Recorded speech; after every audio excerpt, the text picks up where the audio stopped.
NFTs are changing the way we engage with and understand art, community, money, and much more.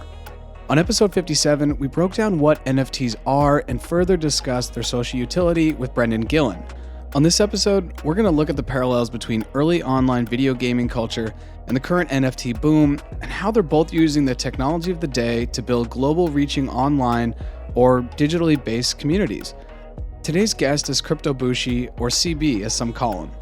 Crypto Bushi will be the pod's first pseudo-anonymous guest, and he'll share with us how he's building community, creating art, and leveraging all of his perceived wasted skills he gained as a young online gamer in this new landscape of NFTs and Web3. I'm Jarrett Carpenter, and this is Wi-Fi and Water.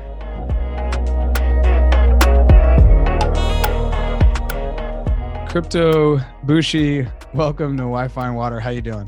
Good. What's up? GM.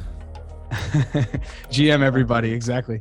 GM, for those of you who don't know, means good morning. And actually, do you want to talk about the genesis of that? Because I only recently learned about that. When I say recent, like in the last month, I've been trying to do that as much as possible on Twitter, especially. Yeah, I don't know where it came from or who like coined it, but it's just become a meme now. So now, like pretty much when I address anybody in the Web3 world, I'm just like GM. And it doesn't matter if it's like 12 at night or if it's like actually morning. If everybody just addresses themselves or addresses everybody else as GM, which is kind of cool. It's like a nice, like wholesome way to like say hi to somebody nowadays. It's kind of like that's like the vibe now. So I feel like, and I've never been to Hawaii, but I was just hanging out with a friend who has lived in Hawaii and wants to get back there with his wife and his child. And I feel like it's like the aloha of Web3, because at any time you can use it and in any context, it's like totally fine. Yeah, if people understand what it is, because if not, then they think you're saying like Jim. Who's Jim? So go along to pick up on that. And I know that we just talked about this off recording. Talk to me about crypto. Obviously, I can get, I'm able to get that much, but Bushi, tell me more about the history of that and why that's your name. Yeah, so I started like a pseudo-anonymous Twitter account, and once I like discovered NFTs and like this wonderful world of like crypto art and all that stuff, and I like used one of my old like pseudonyms or that like I used to like game under, like a gamer tag sort of vibe, right? I started to like post stuff that I thought was cool, and I wasn't getting much engagement. And then like I started to really lean heavily into this whole like anti-bank, like crypto is gonna like overthrow like, you know, the financial system. It's gonna like be the end of the traditional financial world eventually. And I still believe that.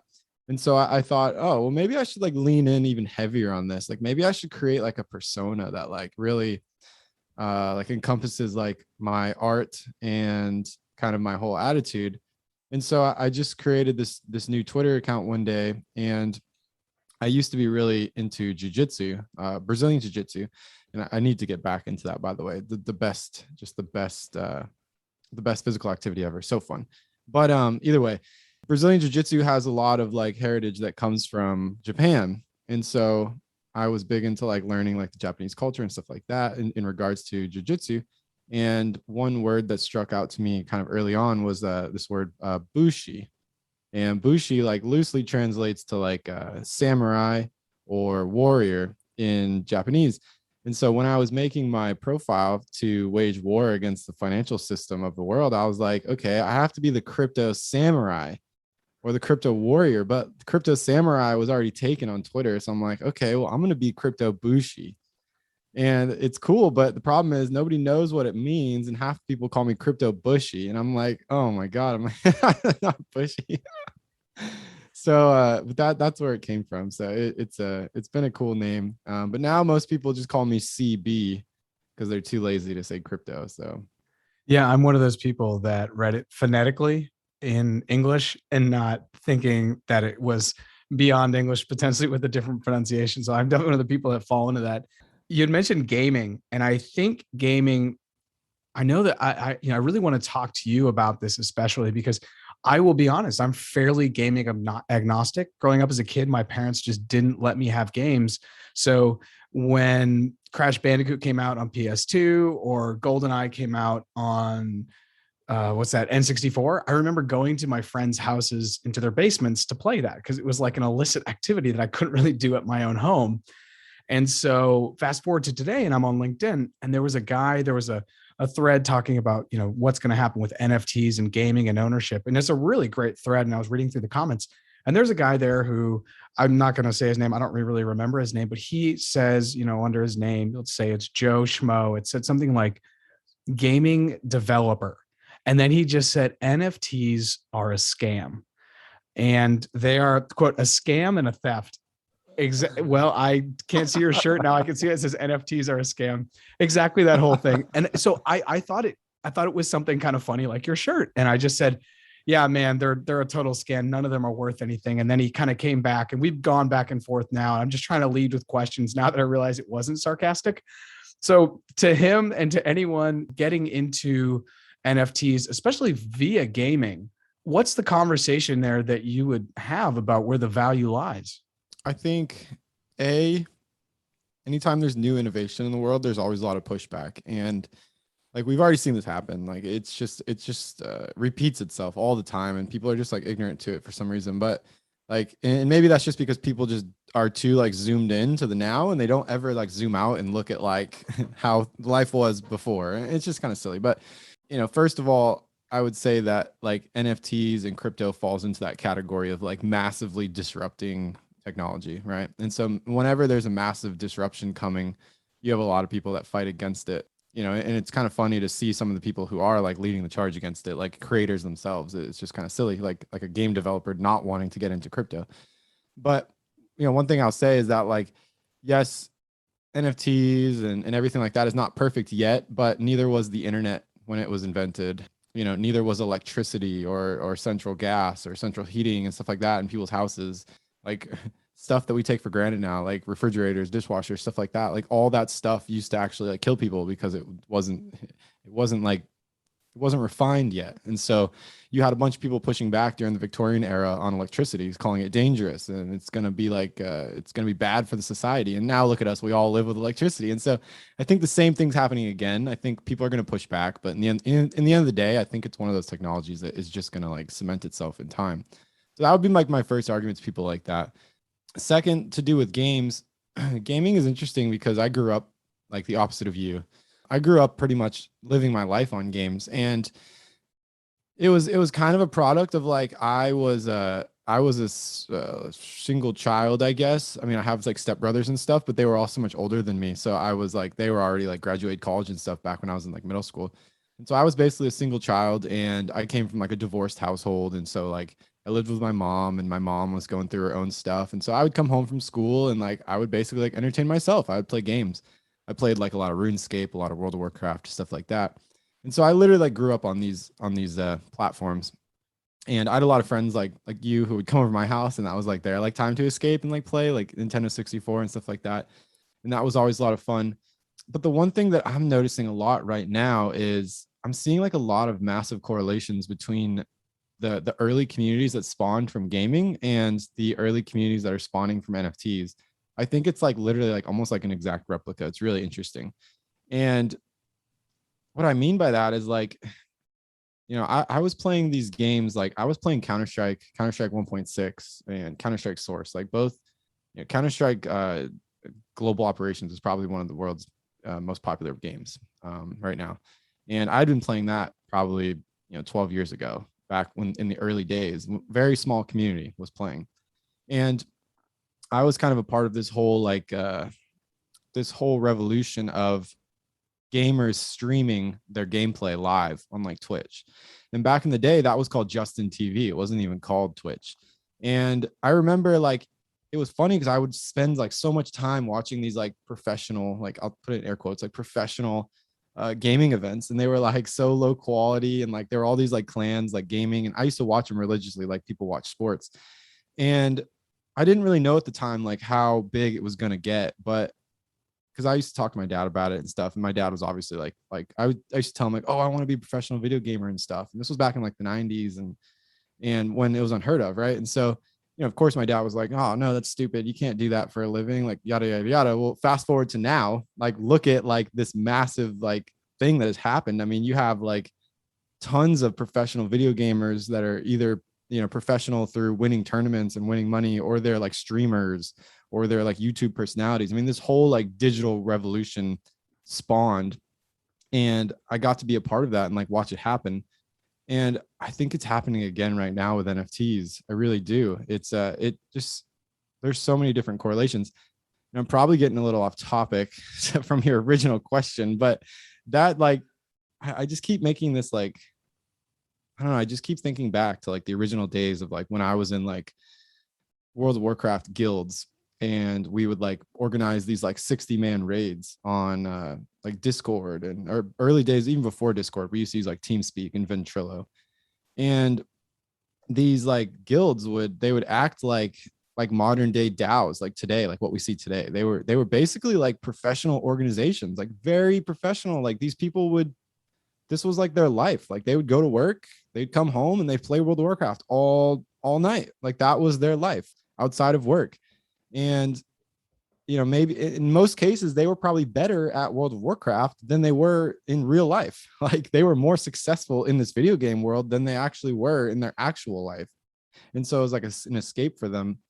And what I find really interesting though is that like, and this is probably the most interesting, and this is why I disagree with a lot of influencers who are in the NFT space.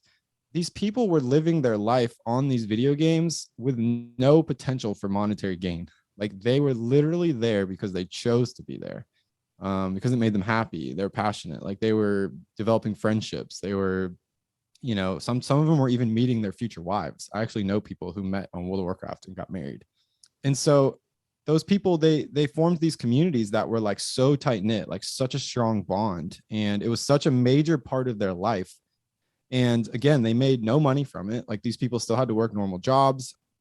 Half of them were spending lots of money. Like you had to, pay for subscriptions. So, I mean, these people were paying to play these games.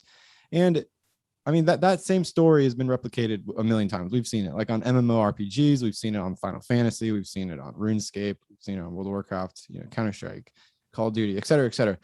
Kids are living their lives on video games. And really, in my opinion, they're living their life in the metaverse.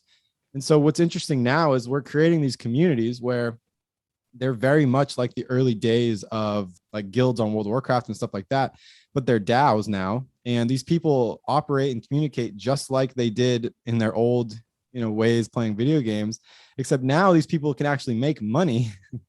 And so like, I feel like right now what I'm doing, I feel like all of my years of quote unquote wasting my time, wasting my life on video games has actually set me up to be a massive success in this new world.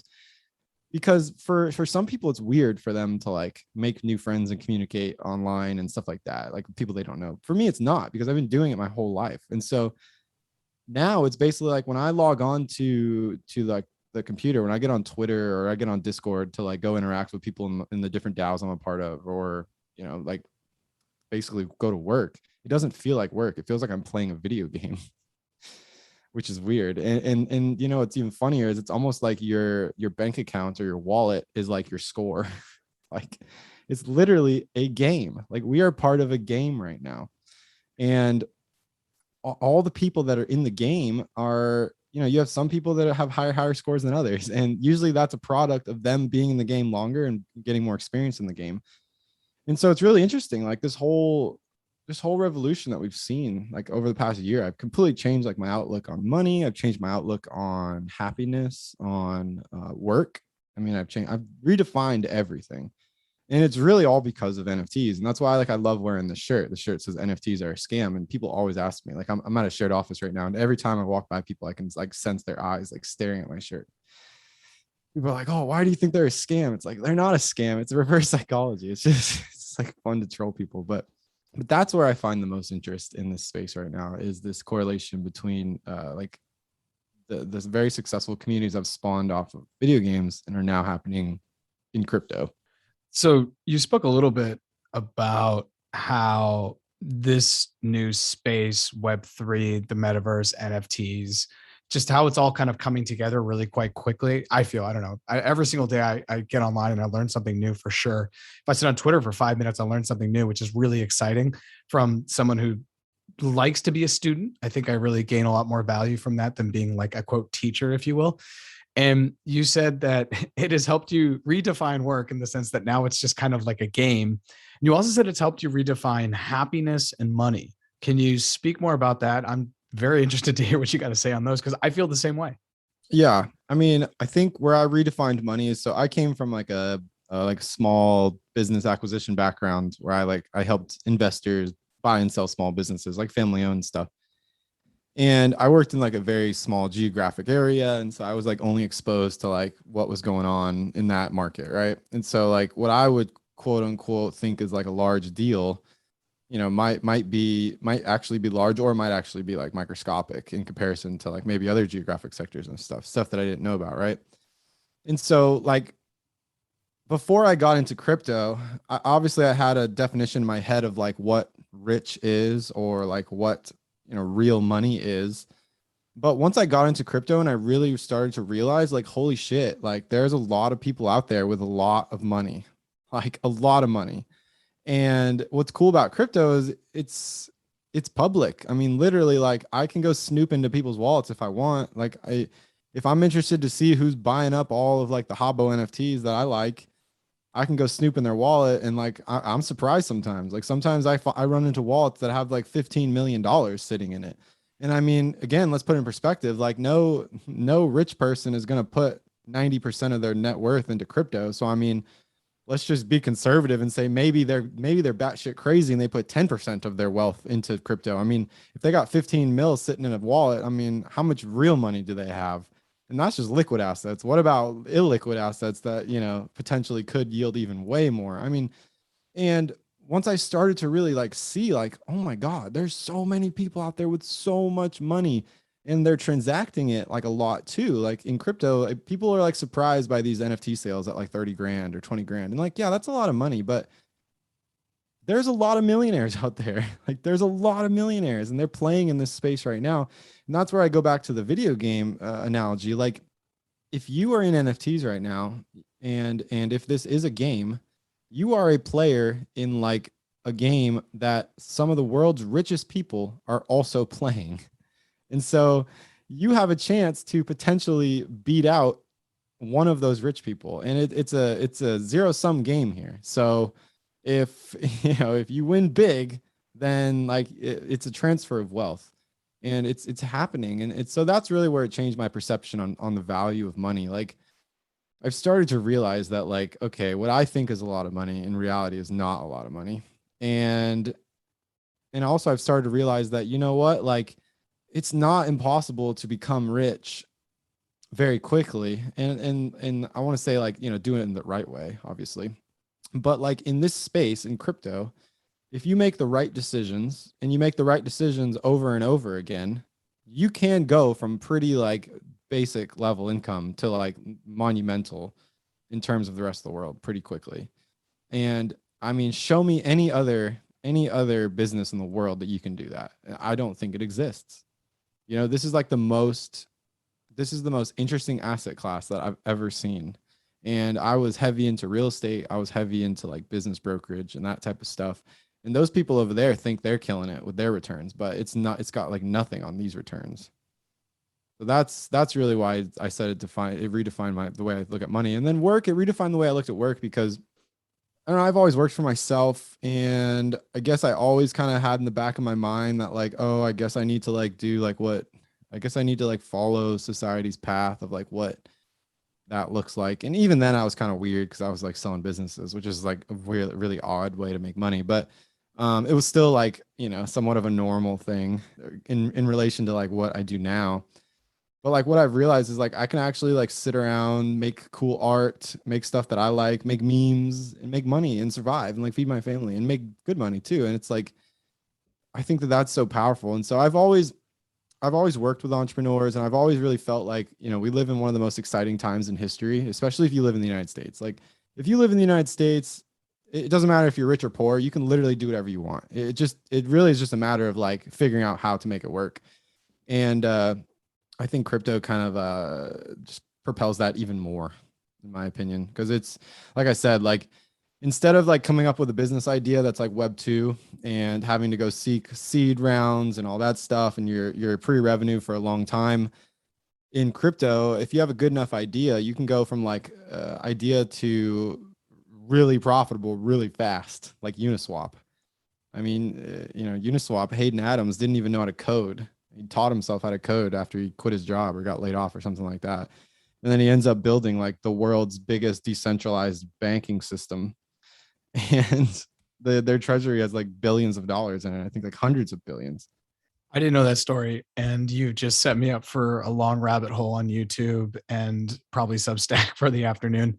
Yeah. Well, and think about that. Like if Hayden Adams was like, yo, I'm going to build a bank in the traditional world. Like, no, there's no way you're gonna make a bank. Like, there's no way. But he in crypto, he was like, I'm gonna make a bank, and then a decentralized bank, and then he does. And it's just like this kid, he like didn't even know how to code. Like, he just started learning Solidity on his own. And like, I don't want to discount him. Obviously, he's very smart, but like, I think the way that like he's done these interviews is he's not like some savant. Not like he's like Rain Man or anything. Like he's just a normal person. He's just smart. He just figured it out. It wasn't like he like was born like, some ridiculous mastermind coder or anything. Like I think he was like an engineer or something. Just like it's just a normal smart person. You were talking about art, and I see that you have artwork behind you, and I'm assuming that that's yours. And you recently just posted this gauntlet on Twitter, and I'm excited to now talk about it. This may be actually your first time talking about it on a public forum, I guess you could say, but it says, I'm just going to read the tweet. It says, make a new piece of art every day for 365 days. All the income from the art goes into a vault. If the artist misses a day, the funds are dispersed evenly amongst the collectors. If the artist makes it to 365 days, all the funds are released to the artist. So it would kind of, so let me just understand this. You're going to make art potentially every day for the next year. And I'm going to, if I want to buy a piece of the art, basically my money would go into something that's kind of like a escrow, if we're thinking of like TradFi or traditional finance. And then or am I wrong? Like, how does this work? Have you started? And where can people get this art? Yeah. So I guess if the SEC is watching this is not a security. Oh yeah. I really hope the SEC is deep in the Wi-Fi and water. That's when I know I've hit some place. Yeah, no, that's a good problem. Yeah. So it was kind of like a drunk thought last night, to be honest. So, cause I was thinking, I was like, this whole art today movement is not new. Like it's definitely been a thing. I mean, we have it like in the art community all the time. Like you have like a new typeface a day, or like they have like redefining numbers and shapes a day, stuff like that. And Beeple is like best known for doing a piece of art every single day for like 12 years or something. He's done that. And he's one of the most popular digital artists out there, Beeple. And he's actually the one who had the record $69 million sale, which was basically all of his everyday pieces, like batched into like one kind of like art piece. So like somebody basically bought like all those years of hard work. So that's the thing. Like, it's funny because people are like, oh my God, this guy sold an NFT for $69 million. Like, I'm going to do that. It's like, no, dude. He fucking made a new piece of art like every day, never missed a day for like 12 years. Like, that's not like he didn't just do nothing like that. He earned that $69 million. Like, that was like blood, sweat, and tears. He has children and stuff. I mean, like, literally, like, he never missed a day. So, I mean, that's super respectable. And so I was thinking, I've been thinking for a while, and I've talked to some of my other artist friends. Like, I would love to do that challenge because, and people says that it's like one of the best things he ever did. Not even monetarily. He said it's the best thing he ever did as an artist because sometimes as an artist, you get like writer's block. I mean, you get like locked in your head, or you're always trying to push the barrier. And especially like my art style, like I'm more of a 3D, a generalist artist. And the problem with 3D is that like, if you want to level up your 3D, you're talking about like some heavy stuff. Like you're rendering animations, you're leveling up by creating more. And sometimes that's hard because like, you just want to put a piece out there. You don't want to spend 50 hours on it. You know what I mean? You just want to like do something for the day. And I've learned more and more that like the pieces I'm making are just taking too long. Like I need to like do other stuff. So I've really been playing with this idea of like doing a new piece of art every single day. And I'm the type of person though, where I'll say like, oh, this is a great idea, I'm going to do it. But if I have no like incentive, like I'm just going to fall off the wagon. Like it's going to be so fast. And I think a lot of artists do. Like a lot of people do try this. Another thing that I see a lot of is this 100 days of code, where people want to learn how to code. And so they'll code every day for 100 days. A lot of people fall off that. I fell off that too. I was doing that for a while. Never finished my 100 days. So I was like, what if we made it to where like, okay, you make a piece of art every single day, you mint it on Polygon layer 2 because it's cheap. And then, maybe you set the price pretty low just so people can buy it if they want. And then all the money goes into like a shared wallet, like a multi-sig wallet. And if the artist misses a day or breaks one of the rules, let's say there's a rule set, maybe you build in like 5 days extra or something that the artist has as like a bye week or something, I don't know. And then, yeah, if the artist breaks any of the rules set forth, then all funds are then relinquished to the collectors evenly. And if the artist doesn't break the rules and like basically wins the challenge, then the artist gets all the money. And I was thinking it'd be fun because it's like now you're creating this element where people can participate with you. Like everybody, like people who are buying a piece of art from you, not only like are they supporting you and they're happy, but it's almost like they're part of the game now. Like they're gonna wake up every day and be like, okay, did Crypto Bushi put his piece out? Like I'm watching. And then it'd get even more interesting if the treasury grew, obviously. I mean, like, it'd be super interesting if the treasury was like $1 million. If it was $1 million, I mean, split amongst what, 365 people. I mean, how much money is that? Like that's a shit ton of money, right? It's, what, 3,500 each, something like that? Yeah, like like $2,700 each. Sure, yeah, like 3K. Yeah, and so like it's just super cool of a concept that I was thinking about. And I told another couple artists I know here in person, and they're getting into the NFT space. I was talking to them today, but they were like, yeah, well, people love to see other people fail. So I think you'd have a lot of people that'd be interested in watching that for sure. And so I was thinking that might be a great idea. Like I haven't seen anyone do that. And so it's very Web3 in my opinion. It like utilizes the power of the NFT. I mean, basically it's super easy, like to see who holds the NFT at the time of either it failing or not. So I love the concept. I really want to do it. I feel like I'm just like putting my own nail in my coffin though, unfortunately, but I'm trying to figure out how to do it. I'm working on some rules. I think I'm going to do it. I'm trying to figure out like what makes sense. Just so I understand. So I buy a piece of your artwork and you pay $1,000 on Polygon or whatever it is, however much the price is. That money will start to accrue, as you're saying, and maybe it's up to $500,000.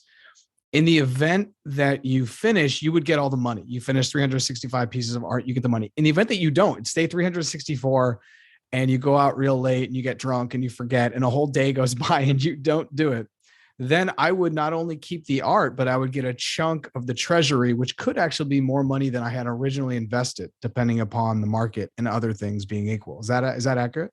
Yeah, exactly. No, has anyone else ever done this? I don't know. I don't think so. I don't think it's so pretty either. Crazy.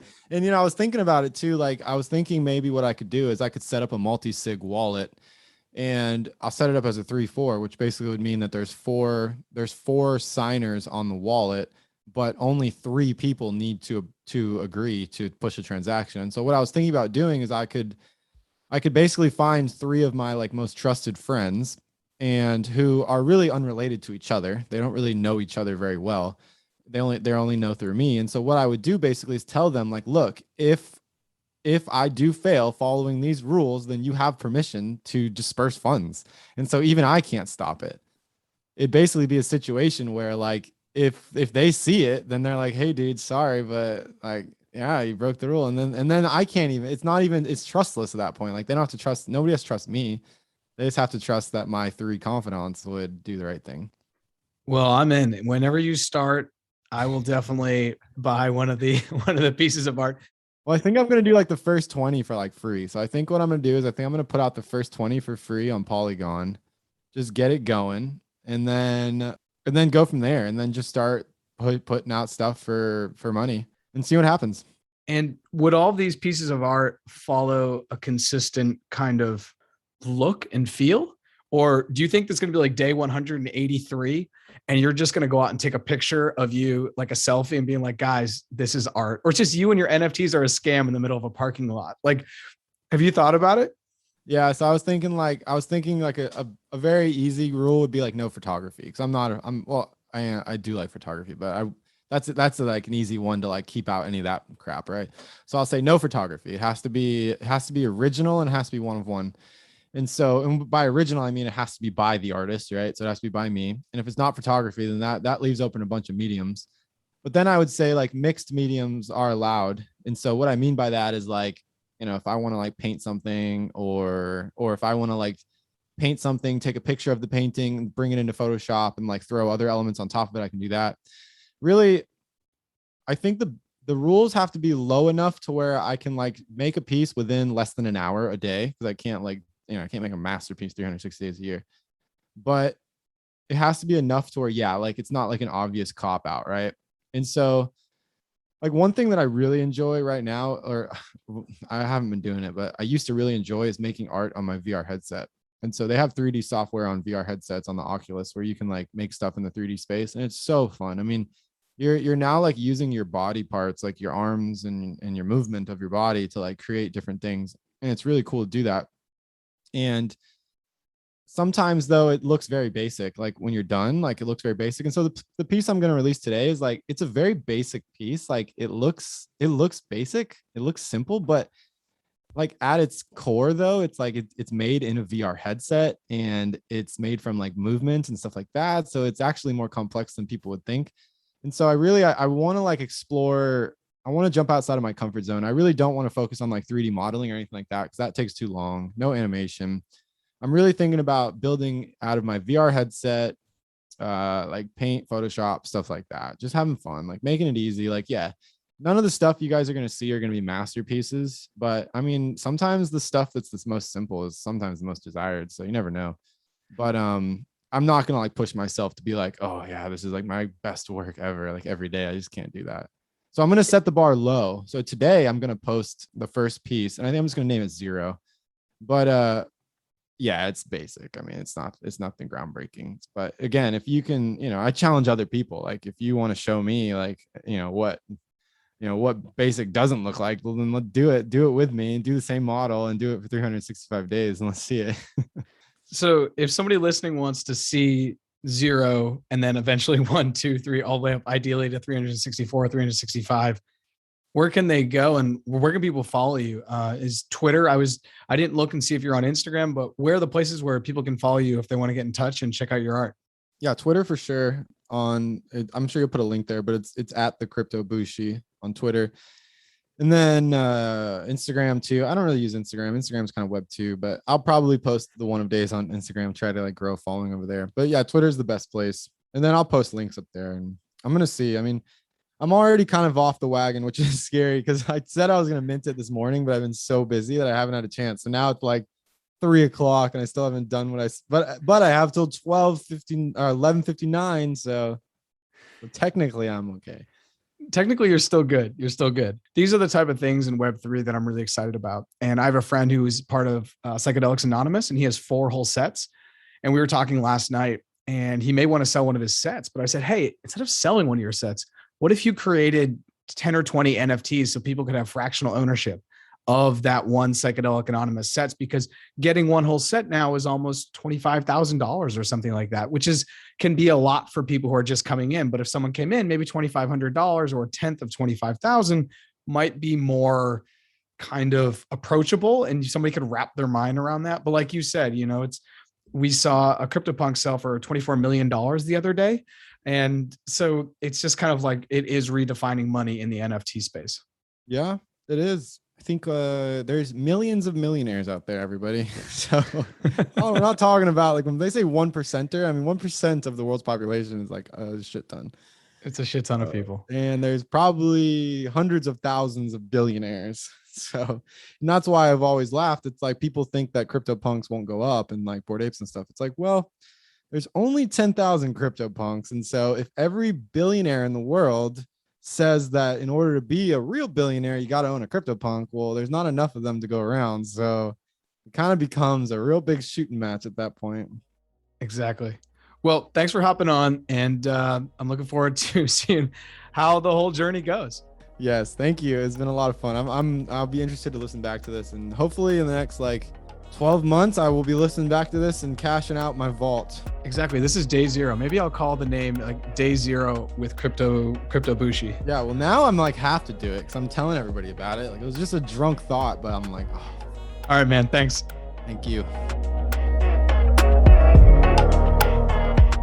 Thanks for listening to this episode, and be sure to follow Crypto Bushi at the Crypto Bushi on Twitter and Instagram for updates on his 365-day digital art journey.